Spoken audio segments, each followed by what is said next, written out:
mga kalalabs, magluto ako ng dinner. Hello! Ayan, ang lulutuin ng Lola ay scallops. Scallops.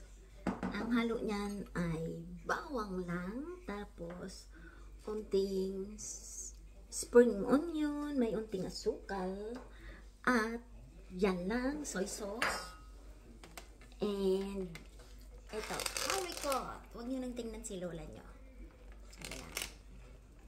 Magluto si Lola ng haricot. So, nilaga ko na yan, pero wala pa yung halo. So, lalagyan lang yan ng paminta, kunti. At asin na kunti. Ayan, tama na yan. At herbs na kunti.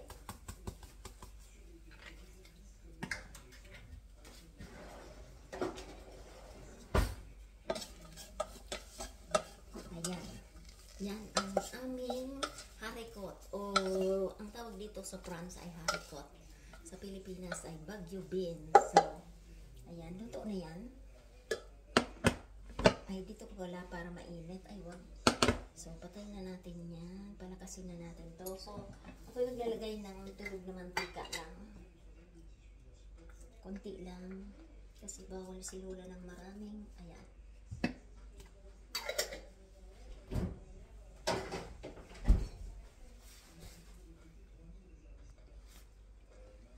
Ayan ang aming dinner. Haricot.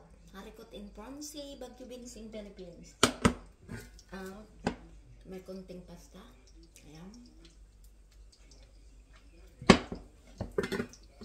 So, ayan na. Mainit na siya.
So, ilagay na natin itong unting sibuyas at tayo mag-plating na. Okay, alright. Mag-plating na tayo, guys. Thanks for watching.